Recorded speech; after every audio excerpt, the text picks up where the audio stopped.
السلام عليكم ورحمة الله وبركاته. قطار الأهلي لا يتوقف على حصد البطولات. رسميا الأهلي زعيم الأمة الأفريقية والأسيوية ويضيف البطولة القارية 27. تاريخ يا أهلي دايما بطولات. لا تقول لي العين ولا الاتحاد السعودي ولا الأهلي السعودي، إحنا الأهلي أقوى من أي حد.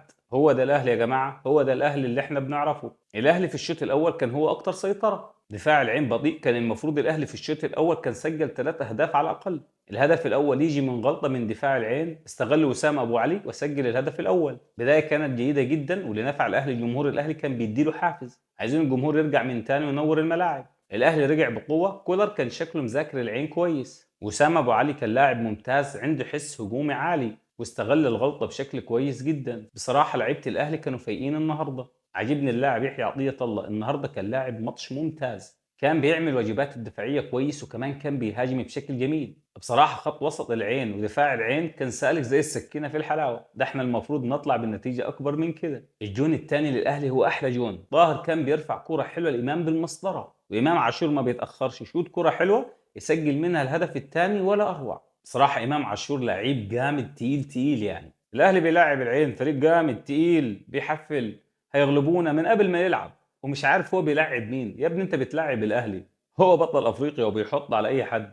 كان ممكن نسجل اهداف اكتر من كده، بس شكل لعيبه الاهلي رأفوا بحاله العين، ما حبيناش ندوس عليكم اكتر من كده، كفايه 3. انا وبتفرج على المباراه حسيت ان فريق العين متواضع جدا، ما شفناش اي خطوره منه، وكمان دفاع العين بيساعدنا. غلطوا غلطه سجل منها وسام ابو علي وكان هيسجلوا في نفسهم الهدف الثاني. النادي الاهلي كعبه عالي على اي فريق في افريقيا او في اسيا. الاهلي معلم على فرق اسيا حرفيا، الهلال والاتحاد والعين. بصراحة عجبني مستوى طاهر محمد طاهر، عمل مباراة حلوة، بدأ يثبت نفسه في مباراة الزمالك الأخيرة والنهاردة، وإمام عاشور عمل مباراة حلوة النهاردة. الشحات كان مختفي شوية، وكوكا النهاردة أداؤه كان تحت المتوسط، والشناوي عمل مباراة حلوة النهاردة. الدفاع عندنا كان كويس، ياسر إبراهيم كان لاعب حلو، كمان رامي ربيعة كان عامل مباراة جميلة. إشادة كبيرة الكولر، كان فايق النهاردة وكان شايف التفاصيل الماتش، كان عامل خطة حلوة وعمل تغييرات وكان بيفوق لعيبة الأهلي. السولية عمل كورة حلوة لإمام عاشور، انفرد بها بالمرمى بس ضيعها بطريقة غريبة، فكر كذا تفكير فضاعت من الكوره. لعيبه العين بداوا يمسكوا الكوره في الدقائق الاخيره وبداوا يهاجموا،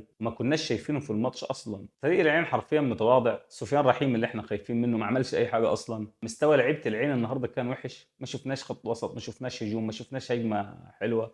حتى سفيان رحيمي ما كانش هو سفيان رحيمي اللي احنا نعرفه، اصلا ما جاش المباراه. الاهلي كان بيلعب بكل اريحيه، كان ضامن الفوز من بدايه المباراه، لدرجة إن كولر نزل أشرف داري عشان يختبره في الدقائق الأخيرة من المباراة ويخليه ياخد على أجواء البطولات. وسام أبو علي في الدقيقة 90 بيمرر كورة حلوة جدا لعمر كمال يجعله منفردا بالمرمى، ودفاع العين بيضرب عمر كمال في ظهره وتتحسب ضربة جزاء للأهلي، ويسجلها أفشل ويؤكد على حقية الأهلي بالفوز على العين ب3 دون رد ليكون بطل القارات ال3. الأهلي يا سادة غني عن التعريف، الأهلي الوحيد الممثل العرب في كأس القارات رقم 27، والأهلي تأهل رسميا إلى نصف نهائي كأس العالم للقارات. وكنا النهارده نقدر نكسب اكتر من 3، بس الحمد لله على الفوز. دايما الاهلي هو اللي بيفرحنا. بصراحة الاهلي يستحق التقدير ويلعب مع كبار اوروبا. وكمان الاهلي النهارده هياخد 2 مليون دولار، بسم الله ما شاء الله.